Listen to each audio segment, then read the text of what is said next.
ሻሎም ሻሎም ሻሎም ቤተሰብ እግዚአብሔር አምላክ ሰላም ጸጋ ምሕረት ናይ ክርስቶስ ምስ ኩልኩም አነ ሓኹም ሰላሐዲኔ እዚ ንዝበለጸ መዓልቲ ድበለጸ ቃል ንካፈለሉ ናይ መዓልቲ ቃል ድብል ፕሮግራምና እዩ ሎም ድማ ነዚ መዓልቲ ዝኸውን ናይ ህይወት ቃል ክንካፈሊና ካብ ሎሚ ዘና ቅድሚና ደለዋ መዓልታት ንተወሰነ ጊዜ 4-5 መዓልቲ ስለ 2021 እንታይ ክንገብር ከም ደለና ክንካፈል ክንጅምሪና ኣብዚ ናይ መዓልቲ ቃል 2021 ናይ መንፈስ ቅዱስ ዓመት ክኾነልና ንደል እንድሕር ኮይና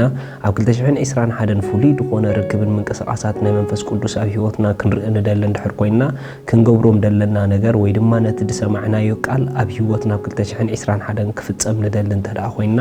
ክንክተሎም ደለና ነገራት አለው ስለዚ ሎሚ ሓደ ካብታ ኣብ 2021 ክንገብሮ ዘለና ነገር ክንርኢና ሎሚ ሓደ ክንገብሮ ዘለና ኣብ 2021 ከም ለባማት ጊዜ ዓዲግና መመለላስ ከድልየና እዩ ስለዚ ሎሚ ከም ለባማት ጊዜ ዓዲግና ንመላለስ ኣብ 2021 ድብል ክንርኢና ሃሌሉያ ምኽንያቱ በመንፈስ ቅዱስ ክንምላእ ተዳኣ ኮይና ካባና ድማ መንፈስ ቅዱስ ሓደ ነገር ይደልዩ ጊዜ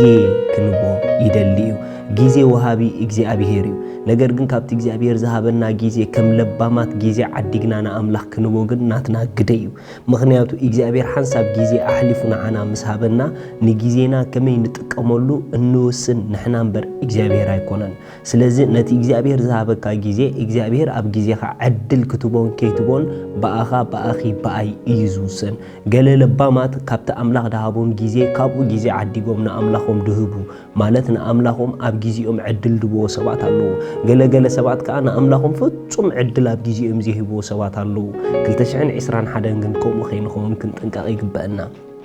ስለዚ ቀዳማይ በመንፈስ ቅዱስ ክንምላእ በሐቅ ናይ መንፈስ ቅዱስ ዓመት ንኽኾነልና ጊዜ ዓዲግና ከም ለባማት መምልላስ ከድልየና እዩ መጽሓፍ ቅዱስ ከምዚ ይብል ኣብ ኤፌሶን ምዕራፍ 5 እዚ ሰሙን ነዚኣ ክንሪኣ ኢና ኤፌሶን ምዕራፍ 5 ኣብ ጥቕስ 15 በአርስ ቅንያቱ ኹፊ እሞ ጊዜ ዓዲግኩም ከም ለባማት እምበር ከም ዓያሹ ዘይኮነ ከመይ ብጥንቃቐ ከም እትመላለሱ ተመልከቱ ምእንቲ እዚ እቲ ፍቓድ ጎይታ እንታይ ምዃኑ ኣስተውዕሉ እምበር ዓያሹ ኣይትኹኑ ዝርገት ኣለዎ እሞ ብወይኒ ኣይትስከሩ ግናኸ ብመዝሙርን ምስጋናን ብመንፈሳዊ ቅንን ብልብኹም ንጎይታ እናተቐኒኹምሉ እናደረስኩምሉ ንሕድሕድኩም እናተዘራረብኩም መንፈስ ይምላእኩም አሜን ስለዚ መንፈስ ይምላእኩም ኣብ መጨረሻ ምጽኦ ዘሎ ክጅምር ከሎ ግን ብዛዕባ ጊዜ ተዛሪቡ ስለዚ ኣብዛ ሶምን እዚኣ ነዛ ቃል እዚኣ ክንሪኣ ክንጅምሪና ካብታ ሓደ እንተደኣ መንፈስ ቅዱስ ኣብ ህይወትና ብሓይሊ ክሰርሕ ንደል እንተደኣ ኮይና ህይወትና ኣብ ቁጽጽርና ተወጣቱ ንደልያ እንድሕር ኮይና ናትና ዘበለ ነገር ብናቱ መሪሕነትን ብናቱ ፍቓድን ብናቱ ቅኒትን ክኸደልና ንደል እንተደኣ ኮይና ካባና መንፈስ ቅዱስ ሓደ ነገር ይደሊ ጊዜና ይደሊ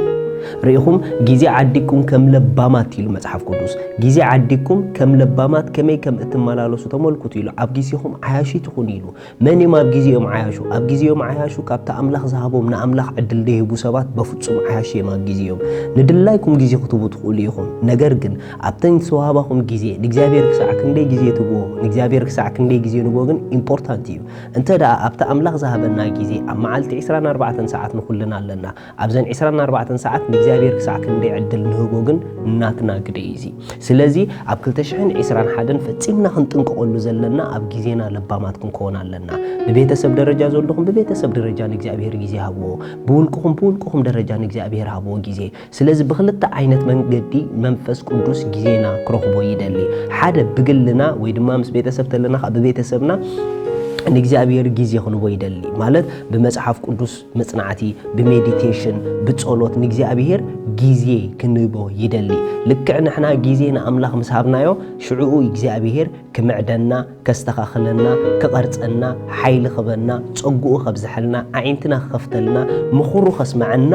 ይኽእል እዩ እንተ ደኣ ጊዜ ዘሂብናዮ ንእግዚአብሔር ግን እግዚአብሔር ብምንም ዓይነት መንገዲ ኣብ ህይወትና ክገብሮ ዝደሊ ክገብሮ ኣይክእልን እዩ ንምንታይ መስለኩም ኣብ ናይ ገለገለ ህይወት አምላኽ ብዙሕ ነገር ክሰርሕ ከሎ ትርኢ ኣብ ናይ ገለገለ ህይወት ግን ናይ አምላኽ ምንቅስቃስ ደይ ትርኢ እቲ ሽግር አምላኽ ካፍቲኦም ነቲኦም ኣብሊጹ ስለዝርእዮም ኣይኮነን እንታይ ደኣ እቲኦም ካፍቲኦም ንላዕለና አምላኾም ኣብዚሑ ጊዜ ስለዝህቡ እዮም ናይ ብሓቂ ንእግዚአብሔር ነፍቅሮ እንድሕር ኮይና ካብቲ ሓደ መግለፂ ፍቕርና ንእግዚአብሔር ጊዜና ክንቦ ከለና እዩ ምኽንያቱ ንትፈትዎ ነገር ጊዜ ካኢኻ ሕሊፍካ ትቦ ስለዚ ብሓቅና አምላኽ ትፈትዎ ተኾንኩም ይፈትወካ የምባል ኣኻል ይኮነን ከም ትፈትዎ ከም ድፈትዎ ጊዜና ብምሃብ ከነርእየለና ኣብ 221 ወስኑ ንእግዚአብሔር ኣምላኽ ስፔሻል ታይም ክትብዎ ኣብ 24 ሰዓትኩም ምዱብ ግዜ ንኣምላኽ ክትፈልዩ ወስኑ ከምቲ ንስራሕኩም ብዙሕ ሰዓታት ንህቦ ከምቲ ንኻልእ ነገራትና ብዙሕ ሰዓታት ንህቦ ከምቲ ንዕሩኽትና ብዙሕ ሰዓታት ንህቦ what about God እግዚአብሔር ከ ስለዚ እግዚአብሔር ከ ግዜ ይግብኦ እዩ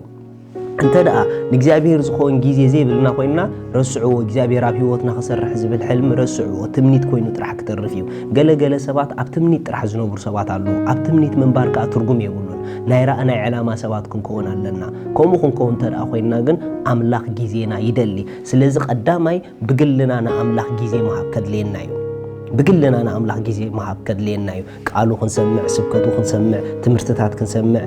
كانت نعك على أملاح كنت اللي نجزي أبير بز مجد زي جزء خنبو خدلينا يو كلا أي مجد ما أنا أملاح جزء النهبو أبيت كريستيان حبرت بمقباري أب كل تشحن إسران حدن أبز حلفة كل تشحن إسران بزوح نجر سلي بيت كريستيان بزوح حسابات تماهرنا هنا بيت كريستيان كساع كندي قداسيت مخانا بيت كريستيان كساع كندي إمبورتانت مخانا تماهرنا هنا سلازي أب كل تشحن إسران حدن كلهم أبتزلهم محبرت أبز كايد زبل برنامجات جزء عديكم حبو ካብ ጊዜኹም ንቤተ ክርስቲያን ንختم ማላለሱ ጊዜ ዓድጉ ንቤተ ክርስቲያን ቫልዩ ሃብዎ ንቤተ ክርስቲያን ኣውሽጥና ቫልዩ ንሃቦ እንተ ደኣ ንቤተ ክርስቲያን ክንከይድ ጊዜ ዘይብልና እንድሕር ኮይኑ እግዚአብሔር ኣብ ህይወትና ክገብሮ ዝደሊ ክገብሮ ኣይክእልን እዩ መጽሓፍ ቅዱስ ኮም ይዝብል ስለዚህ ከምቶም ኣኼባኦም ከም ልማድ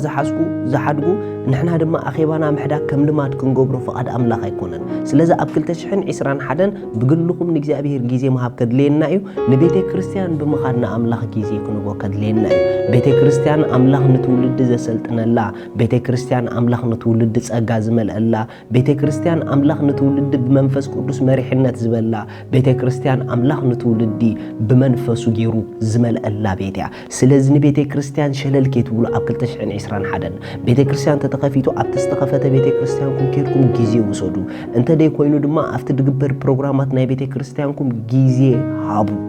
ብዝተፈላለየ መልክዕ ብዙም ክኾን ክእል whatever it is ነገር ግን ኣብቲ ቤተ ክርስቲያን ትገብሮ መንቀሳቐሳት ግን ፓርቲሲፔት ክንገብር ኣለና ስለዚ 221 ንቤተ ክርስቲያን ንምኻድ ሸለል ዘይንብል ሰባት እንተ ደኣ ኮይና እግዚአብሔር ምስክረይ ኣምላኽ ኣብቲ ቤት ዘሎ ኣሰራርሓ ኣብ ህይወትና ከርእየና ክጅምር እዩ ምክንያቱ ኣምላኽ ብቤተ ክርስቲያን ገይሩ ንህይወትና ዝቐነያ مريحنة تسدلنا ملأخت تسدلنا زمعدنا زمهرنا تسجع زكافلنا أتبيت تسجع نكافلو لبيتيو مريحنة نقبلو لبيتيو دمت أملاخ نسمع لبيتيو يسوع كريستوس أبجيزيو مصحف قدس تدعى صنيعكم نفتق على الأملاخ دزربولو زنبر السفرة كي قارت إذا خيل نيرو واي تتبهله أتك على الأملاخ دزربولو السفرة كساكن دي إمبورتانت مخاني فولت أنير يسوع سلزي نحنا دم خم قويتنا يسوع كريستوس نفتق على دسمع السفرة أبزحنا مخاد كدلين ناي مالتيو داويد نبيت እግዚአብሔር ንخيد مسبولوني تحقوسك እዩ ንምንታይ ተሐጉሱ ኣብቲ ቤት ዝሐጉስ ነገር ስለዘሎ መጽሐፍ ቅዱስ ኣቤተይ ክሐጉሶም እዩ ስለዝብል ኣምላኽኪ ኣቤቱ ክሐጉሰኪ እዩ ኣምላኽካ ኣቤቱ ክሐጉሰካ እዩ ቤት ኣምላኽ ዘይምኻድ መፍትሕ ጌርካ ይትወሰዶ ቤት ኣምላኽ ዘይምኻድ ብዙሕ ነገር ይደኽስረካ መጽሐፍ ቅዱስ መዝሙር ዳዊት 92 ከምዚ ይብል መዝሙር ዳዊት 92 ካብ ጥቕስ 13 እቶም ኣቤት እግዚአብሔር እተተኽሉ ኣብ ኣጻድ ኣምላኽ ይለምዑ እግዚአብሔር ጻድቕ ምዃኑ ምእንቲ ከውሪስ ብእርግንኦም ድማ ይፈርዩ ይውረዩን ይለምዑን እግዚአብሔር ከውሐዩ ኣብኡን ዓመፃ የልቦን ርኢኹም እቶም ኣቤት እግዚአብሔር እተተኽሉ ኣቤት ኣምላኽ ይለምዑ በኻልእ ኣዘራርባ ኣቤት ኣምላኽ እተተኽሉ ሰባት ህይወቶም ይለምዕ ግዴታ እዩ ምክንያቱ እቲ ቤት መልምዕ ስለዝኾነ ስለዚ 221 ንኽትለምዕ ንቤት ኣምላኽ ጊዜ ዓዲግና ከም ለባማት ንመላለስ ቤት ኣምላኽ ኣብ ትርፊ ጊዜኻ ዝኽየድ ቤት ከይመስለኩም ኣይኮነን ቤት ኣምላኽ ኣብ ትርፊ ጊዜና ኣይኮንና ንኸዶ ኖ ከምቲ ንኻልእ ጊዜ ሙሉእ ጊዜ ንቦ ንቤት ኣምላኽ ከዓ ሙሉእ ጊዜ ሂብና እንኸዶ ቤት እዩ بقدامنا الدرجة النخرة بيتيو كما بترف جيزي إذا خير بيت غيركم تراوسيدكم بصراحة بقول بيز مسكونكم ما يتحسبوني خم مالتي نتبيت نمنتاي مخنياتو أبترف جيزي إذا خير غيركم سلازم حسبكم بيت أملاخ أبترف جيزي خاز خير بيت أيقونن أينكاجا أملاخ سما يبارككم لومن غويتانا يسوع كريستوس وسينكم داي تقبلكم نيسوس كريستوس مقبال مالت ازنا يسوع كريستوس وعلوتو سروحو سلينا زموتون زغورون يامن الله حقي مبالي نذا امين يلو استقبل سب دما ابيوتو حداش هوت يقبليو سلازو لو مخطقبلو تدلين غويتا اسا صلوت مساي صليو እግዚአብሔር አቦ ስለ ውድ ኢየሱስ ክርስቶስ የመስከነካ አለሁ ያአምን አለሁ ኢየሱስ ክርስቶስ ስለ ኃጢአቴ ከም ተሰቀለ አዳ ኃጢአቴ ከም ዝከፈሎ ስለይ ከም ዝሞተ በሳልሰይት መዓልተ አምላክ ከም ሞታት ከም ዘተንስኦ ያአምን አለሁ ካብዛ ሰዓት እዚኣ ንኢየሱስ ክርስቶስ ብምእማነይ ሓድሽ ፍጥረት ኮይነለሁ ሓድሽ ህይወት ተቀቢለለሁ መንፈስ ቅዱስ በኢየሱስ ስም بأمنة يقبلك الله أمين إذا أزوجكم أنكم حقوسكم بزبط تحت زول غيركم كونتاكت قورنا شالوم